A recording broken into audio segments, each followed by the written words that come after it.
కేసీఆర్ కి హరీష్ రావుకి నోటీసులు ఇచ్చే ఛాన్సెస్ ఉన్నాయని చెప్పేసి బలంగా వినిపిస్తుంది, వెళ్తాయని కూడా అనేస్తున్నారు. కాబట్టి సో ఏంటి ఈ విషయంలో నిజంగానే స్పీడప్ ఉంటుందా, లేదంటే బండి సంజయ్ అన్నట్లుగా ఇది సినిమాల లాగా సీరియల్ లాగా లాగడం కాకుండా కాస్త ఫాస్ట్ గా చేయండి అని చెప్పేసి అన్నారు. కాబట్టి ఏమైనా పురోగతి ఉంటుందా, లేదంటే కేవలం ఇది ఒక స్టంట్ ఎంపీటీసీ జెడ్పీటీసీ ఎలక్షన్స్ కంటే ముందుగా? మీకు ప్యానెల్లో ఉన్న మిత్రులకు నమస్కారాలు, జీనియస్ ప్రేక్షకులకు. ఇది జనరల్ గా అయితేనేమో ఒకవేళ మనకు రొటీన్ ఒక వర్డ్ ఉంటది తెలంగాణ లోపల, కరిసే కుక్క మరుగదు, మరుగే కుక్క కరవదని.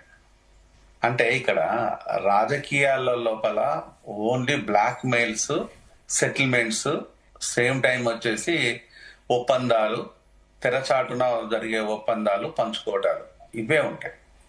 ఇవే ఉన్నాయి కూడా. మీకు ఎక్కడైనా పొలిటీషియన్స్ మీద జరిగిన కేసులలో కానీ, ఉన్నతాధికారుల మీద జరిగిన కేసులలో కానీ ఎక్కడైనా కన్వెక్షన్ రేట్ ఎంత? కన్వెక్షన్ రేట్ ను మీరు చూస్తే 0.3% కూడా లేదు. నాట్ 1%, ఈవెన్ 0.3% కూడా లేదు. అంటే it rare conviction, it's very rare and rare.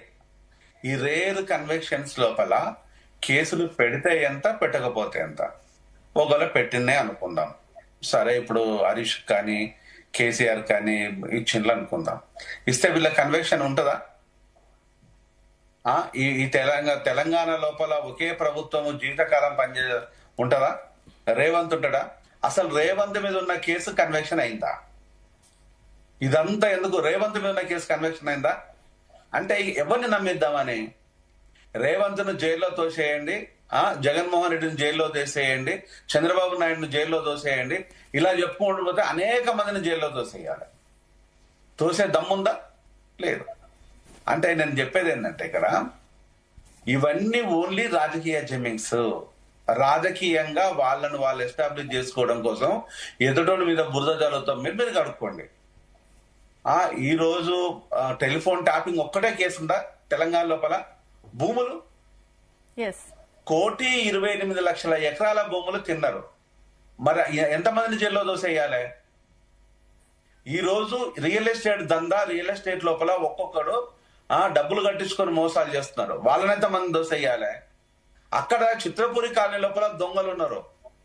ఒక మహోన్నతమైన వ్యక్తి ప్రభాకర్ రెడ్డి గారు, తెలంగాణ బిడ్డ, సినిమా యాక్టర్, డాక్టర్, ఆయన ఉన్నత ఆశయంతో భూములు ఇస్తే అందులో కూడా దోపిడీ జరిగేసి అందులో దొంగలు ఇన్వాల్వ్ అయ్యారు.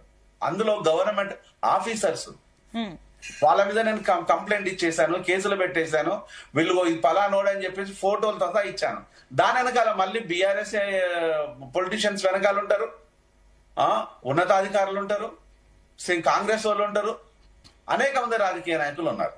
మరి వాళ్ళ గురించి ఏంటి? అంటే ఈ రోజు ఎవరిని చెప్తున్నారు?